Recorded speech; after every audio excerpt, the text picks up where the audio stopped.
Hi and welcome back to the Mum Drum. Often mums and dads lack support from their workplace, or they don't even know that there is support available to them. Women in particular experience stigma about working too much or too little and are overlooked for opportunities and often simply don't know their entitlements. And probably one of the hardest things are the expectations that we place on ourselves and the guilt that we feel when we're not achieving them. Today we have on the Mum Drum Rosemary Martin. Welcome to the show, Ro. Great to have you on the program today. Perhaps you can start with just telling us a little bit about yourself, your family situation and your role and work. Yeah, sure. So I have a daughter, Scarlett, who's 4, and my son, Oscar, is 1.5. I am the... Sorry, my son's name is Oscar. Oh, is it? Great choice.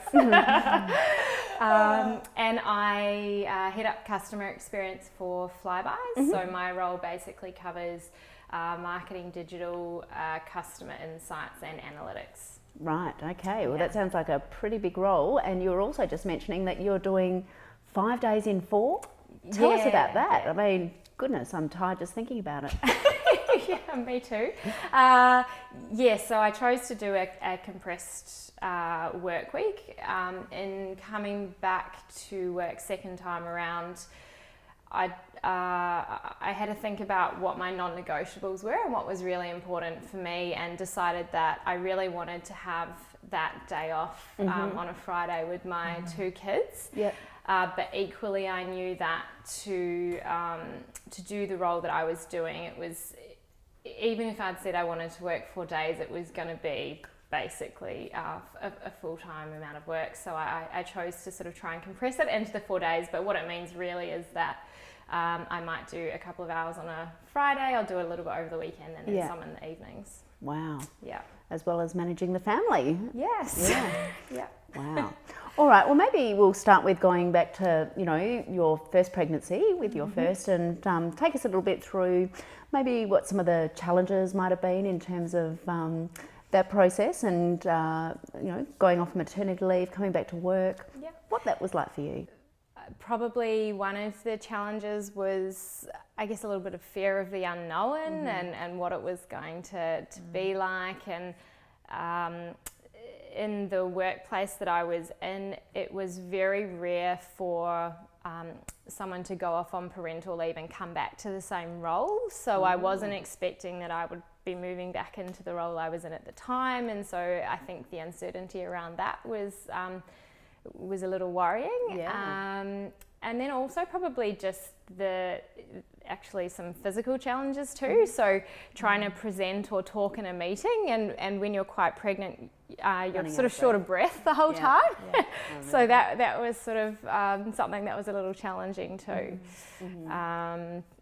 But yeah, I think it was mostly just around trying to figure out how I was going to transition from being this career person and this identity that I had around myself, and move into a different phase of life and what that was going to be like. And sometimes being pregnant, we start to worry about the future of our career. Has all this work I've done up until now, is it just going to go to waste? Will I be overlooked for things? Did you experience that, both in your thinking but also maybe in actuality? Yeah, definitely. I was definitely, because I had been so career focused and thinking about career progression and what my next opportunity was, I was quite worried about what this would do to my career, and putting it on hold, and what it would mean if I was going to be out of the workforce for a period of time. That was all was all a concern. So then you go. So then you went on leave. Yeah. What was that like, going from being such a full-on working person to stopping? Well, actually, we don't slow or stop. Different. Yeah. But in terms of, the way we're using our mind and what we're doing day to day. Yeah, definitely. I found it, so I sort of felt like in the lead up to finishing work, I was moving at great pace because you're trying to get everything finished before you go on leave, and then suddenly stopping and having that time before you had the baby. I was like, oh wow, I'm exhausted, and I hadn't really realised. So with my first day ended up not having that much time between finishing work and having the baby, so I didn't get much of a chance to rest. But I definitely found once the baby arrived, it was just suddenly just a complete change. And I think for me, probably for the first few weeks, I wasn't even really thinking about work. I was just trying to focus on, how am I keeping this little thing alive, and how does it work, and I guess struggling with feeding and things like that, and also probably just a change of the lack of sleep as well. I found quite a challenge, and suddenly going from being someone who was reasonably onto it in a workplace setting to someone who's leaving their keys or locking themselves out of the house or where have I put my sunglasses or my wallet? That was kind of a challenge, and I was a little bit worried about, have I permanently fried my brain? Will I ever go back to the way I was? So that was something I definitely noticed. Were you okay with that? Often we have these really intense expectations of ourselves, and it's not okay to suddenly slow down, feel fallible, like we're making mistakes. How were you with that? To be honest, I found the mental adjustment going from 0 to 1 child probably the hardest thing. So suddenly coming to terms with the fact that my life was irrevocably changed and it was never going to go back to the way it was. And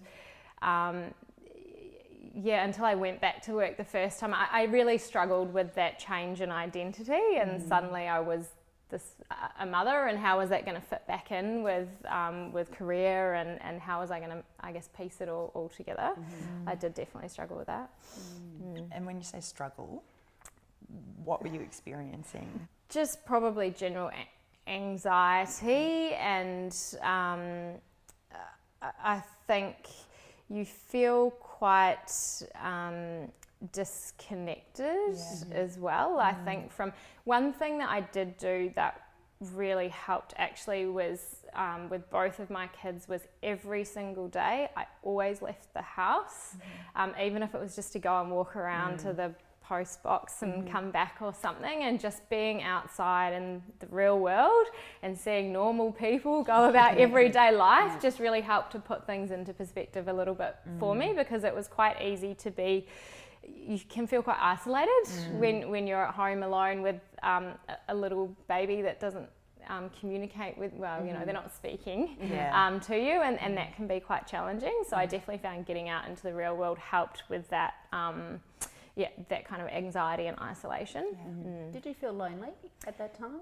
Yeah, definitely. And I mean, what was really helpful was I had a really great mothers group, so it was good just being able to stay in touch with them, and everyone was going through the same sort of thing, being a first-time mum, and that was really helpful. But I was quite surprised at how isolating it did feel.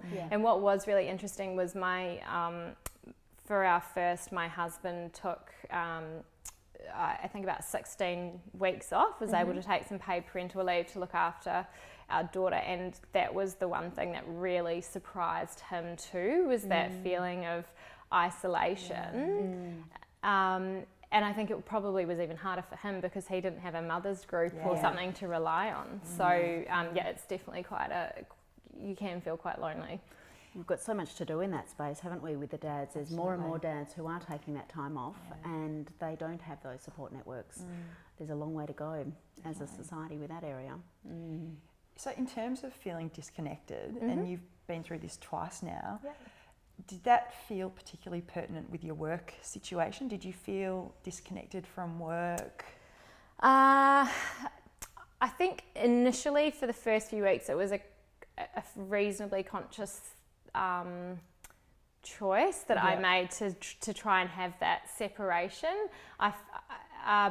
But then I found, I actually found it was really important to just stay in touch with work, especially because both times for me there was significant change in leadership. Both times I had, when I went off on leave, I had a different manager to when I came back. So it was quite important to try and stay in touch with work, even if I wasn't, I wasn't expecting to come back for a number of months or anything like that. It still just helped to, I don't know, even the occasional text message or something to a work colleague, I found quite good, or just coming in to, I don't know, show off your baby and have a meeting. Yeah, exactly. Yeah. So I think that helped me actually stay connected. Yeah. Did you plan to do that? I did, because I was lucky enough to have a transition coach through this period, and she had strongly encouraged me to kind of have a bit of a plan and think about when I would like to be making contact with my work. But I think I think I sort of knew roughly when I wanted to go back to work, and probably the 3 to 4 months before I knew I wanted to come back, I started having more regular dialogue with work, because as I say, no one really came back to the same role, so it was important to stay in touch just to understand what opportunities were going to be available. And a lot of women don't often do that. So the 12 months clocks around, they reconnect, and everything's changed. They're feeling really kind of out of sorts with everything. And the anxiety about not knowing what you're going back into. I mean, that must be very stressful going back into. Yeah, I definitely recommend using the keeping in touch days that might be available to you. So I found that I would take a day to attend a strategy session that the business was having, or to kind of have a day of meetings just with people around the business, just to sort of stay connected. And that was really important for me, just to feel like I was keeping my finger on the pulse of what was happening. And keep your mind engaged in that other world of that identity that you once had. It's like, I'm still there, I'm still connected. Exactly. But even then, it's still a shock to the system when you get back to work. I don't know, just you realise, not having used your brain in that way, I was sort of sitting in meetings and my mind would be drifting off, like you kind of lose your ability to concentrate and focus on things for a period of time, and I really had to retrain my brain to sort of, to get back into that groove. And I talk to a lot of women, and I actually remember feeling it myself. When you're going back to work, I felt like I was winging it. Like someone's going to catch up, because my brain is in so many places and I'm trying to be 100% focused, but I'm never 100% because there is so much going on in my life and there's so many changes. Did you feel like that? Yes, I did, and I still feel like that. Right. So I think you talk about the work-life juggle, and it feels like there are so many balls in the air at once, and you just try not to drop them. And I definitely feel like I'm flying by the seat of my pants a lot of the time.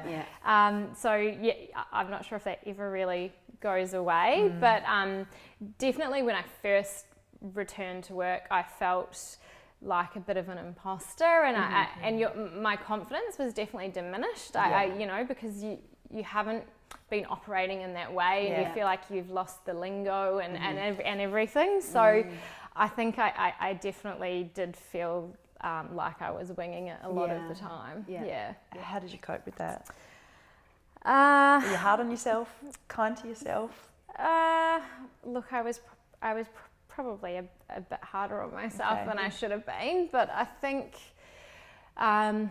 it was almost offset by when I first came back to work, there's a bit of a sense of euphoria, like yes, I'm back and I'm in the adult world again, and for me it was really exciting to be having grown-up conversations and being able to go and finish a whole cup of coffee or something like that. So I guess it was a little bit scary in terms of feeling like I didn't really know exactly what I was doing, but at the same time I was really excited and happy to be back. So that, I guess I kind of just managed my way through that. Okay. And did that last? Did that go? No. Right. So I think initially there was a period where I was super excited to be back and really enjoying what I was doing, and everything felt shiny and new. And then I think I hit about the 6-month mark of returning, and it was I guess the gloss had come off things, and I just felt exhausted. And so there was a real a steep kind of decline there in terms of how I guess was feeling both about work and life outside of work too. Yeah. Is that something you've heard of from other mums going through that experience, or was that quite a shock to you? Well, I'd never really talked about it to anyone, and I sort of was thinking, oh, maybe this is just me, until I spoke to my transition coach, and she sort of mentioned that this was a really common thing for lots of women to go through, and I was like, oh, okay, so I don't need to worry so much because this is normal. So this is definitely something that I talk to my staff about now when they came back, just to be aware that you know, if this happens, it's okay, and it's normal to be feeling like this, and you will I think you just then need to recalibrate and figure out how you can make this work to carry on. So how do you recalibrate?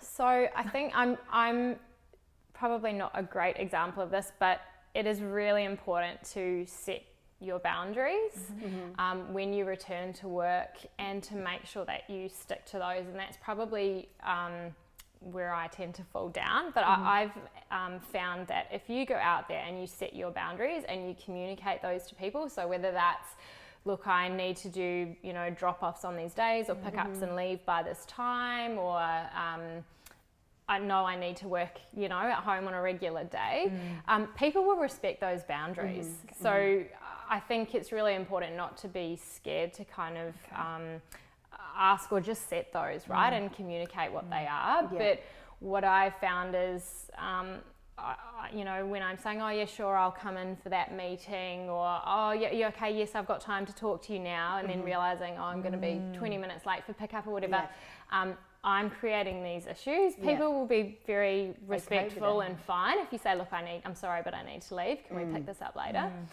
So it's really important that you're not just setting the boundaries, but you're sticking to them. And in those moments, why don't you stick to them? Do you know? Yes, I think part of it is because I care passionately about my work, and I'm really into what I'm doing, and I find it hard to sort of, you know, I'm really engaged in the conversation, and I don't want it to end sometimes, or I don't want to miss out on that meeting or whatever it is. And I think that's part of the challenge. But what then happens is I feel I can see the impact it has on my kids and on my family, and then you start to feel really terrible about that. And that's when, for me, I just need to take it back to my priorities, and my number one priority is my family. That it is my number one priority, and that's when I need to just figure out, okay, how am I going to reset this? Start to re-communicate those boundaries, or look at a different way of doing it, right? So, you know, maybe it's that I'm working from home every second week instead of every week, or maybe I'll stay late this one night a week, but then make sure that I'm definitely leaving on time the other nights. So to be honest, it's a bit of a work in progress, and I feel like I still don't have it completely right. I'm kind of tweaking it as I go along, but each iteration gets slightly better. Do you have a question? Well, I think, you know, it's interesting that with everything changing, and things change all the time, you know, you were saying that you're going to have your oldest child will start school, so that's going to set off a whole new permutation of things and how you're going to manage that. And is part of the managing all of this, accepting that the juggle is just keeping, you know, having that feeling is just the new state of play. That's the way it is. Totally. I think one of the things I struggled with after having my first child was you're used to giving 100% to things, and suddenly you can't give 100% to anything.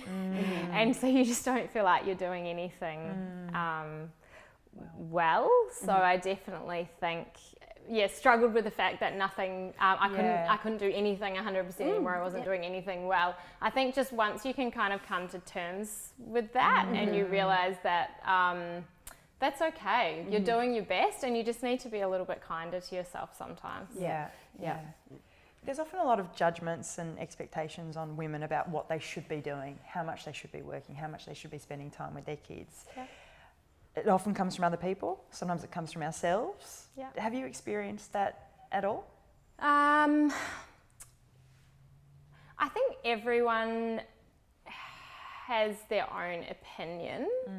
But I think what you see is so many women do it differently that I think it is hard to judge. So I haven't directly faced any judgment, but I think you can sometimes compare your own situation to other people and think, oh, am I not, should I only be working 3 days a week? That seems like a really good balance.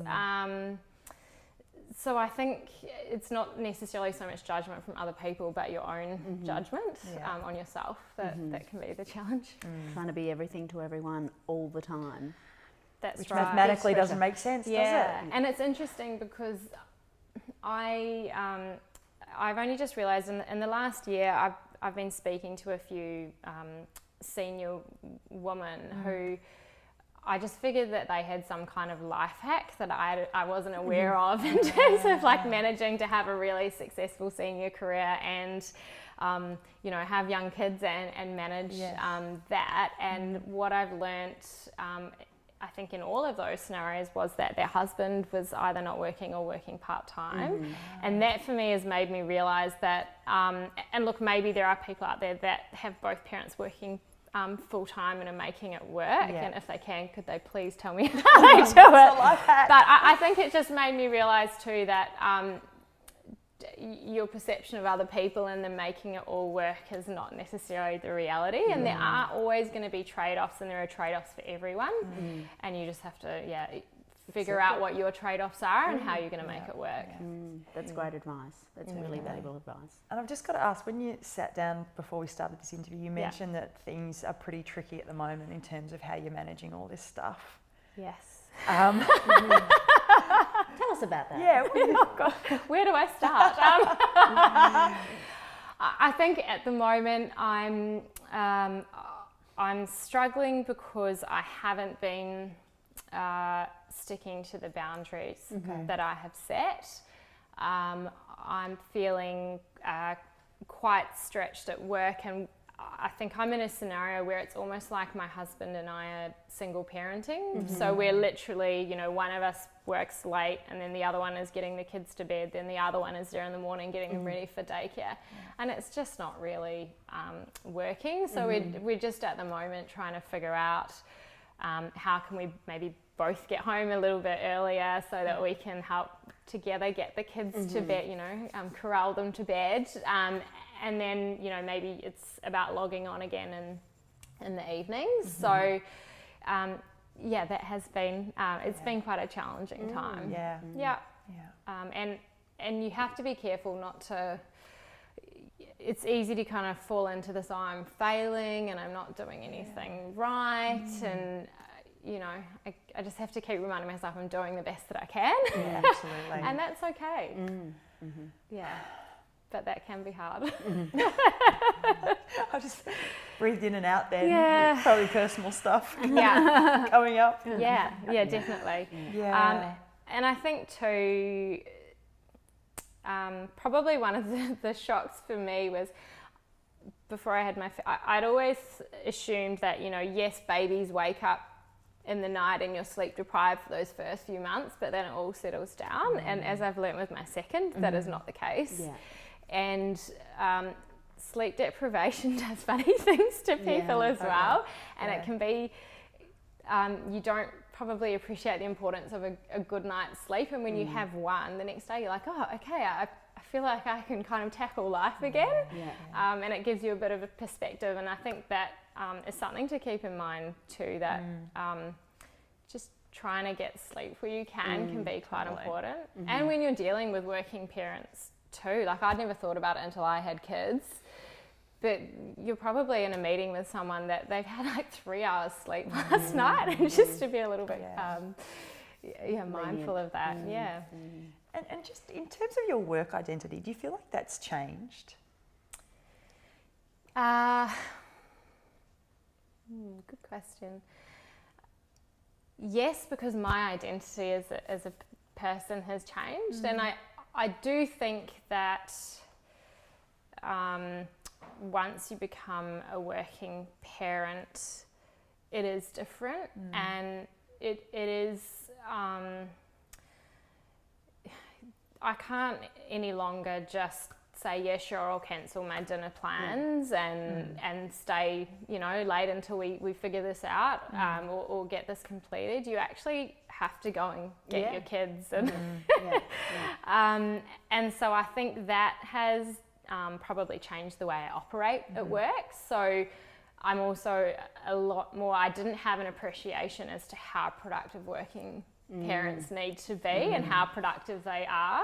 So it used to be maybe my hours were longer, but I had the luxury of going to grab a coffee and have a chat with someone, whereas now it's just literally you've got to be in and out, and you've just got to be on top of everything. So that's probably changed my identity a little bit in terms of yes, I am a career woman, but I am a career woman, but I'm also a mother, and both of those identities are really important to me, and they have to share the same space. So your career hasn't had to take a back seat? No, I've actually been really fortunate. So the first time I went off on parental leave, probably about 3 months before I was ready and due to come back, I had a call from work, and it's actually a funny story. It was with my my boss and his manager as well, and I thought they were calling me in to make me redundant. Wow. So I was really stressed. The fear. And so I sort of had to organise a babysitter and got all dressed up and came into work to meet with them, and my boss said, no, we were just going to call you on the phone. We wanted to let you know there's been a job opening come up that we think you'd be perfect for. If you want it, we'll hold the role for you until you're ready to come back from work. Wow. So that just probably shows the difference between where my head was at and your and the reality, and your confidence. And then in between my two kids was quite an interesting time as well. So I came into this role, and it was great in that it gave me, it didn't have, hard and fast deadlines all the time, so I could work reasonably flexibly, which was great. But I thought that I would get pregnant straight away like I did the first time around, and we really struggled the second time, and it meant that I felt like I was in this weird sort of holding zone. Because I didn't feel like I could ask for a different opportunity or look for something different, because I didn't want to then turn around and say, I'm pregnant. And then in the end, I actually went to my manager and said, look, this person's left the business. I actually would like you to merge our two roles, and I would like to be given the opportunity here. And he sort of said, I hadn't thought about that, but sure. And so I actually then got moved into an expanded role a week before I went off on parental leave. So and that just really showed to me that I was just thinking, wow, why didn't I ask for this sooner? Okay, it's a key message today, isn't it? About asking and being a bit assertive about and knowing what your rights are, and not being afraid to ask, even with your low confidence. Absolutely. Don't be afraid to ask. Absolutely. I think that's a key thing that I've learned through this whole process is not being afraid to ask, whether that's for an opportunity, whether that's for flexibility, whether that is setting your boundaries. It's just so important, because if you don't ask, you're not going to get. And ultimately, you have to find something that is going to work for you. If it doesn't, it's not going to work out for the company either, right? So there's definitely, it's so important to ask for what you want. Great advice. Any other final words of wisdom for mums watching? Good luck. Or dads. Or dads. Yes. I would say it's a phased return to work is so important. So originally I thought that I would just come back 5 days a week. Do not go from 0 to 5. That advice was given to me by my transition coach and was really valuable. So because you can't underestimate actually how exhausting it is and how hard it is to concentrate, and it's definitely a really big transition. So I think a phased approach, definitely keeping in touch and using those keeping in touch days is really important. And then I think the third thing that I would say is just spend some time thinking about what your priorities are and what your non-negotiables are. So whether it's that you need to work from home on that day, or you want whatever flexibility it is that you're after, and ask for it. And then stick to it. And then stick to it. Exactly. Excellent advice. Thank you so much, Ro. That has been fantastic. Words of wisdom there, and obviously still negotiating as this journey takes us all, and we have to keep on adapting. It's a work in progress. Absolutely. And parenthood is a work in progress. It is. And it's wonderful to have you here today. Thank you. Whatever Thank you brings. so much for the opportunity to speak today. Thank you. Thanks, Ro. So thanks again for watching The Mum Drum. We hope you got a lot out of this interview today. And of course realise that there's a lot you can do to actually help manage the work-life juggle. So we will see you next time on The Mum Drum. Bye for now.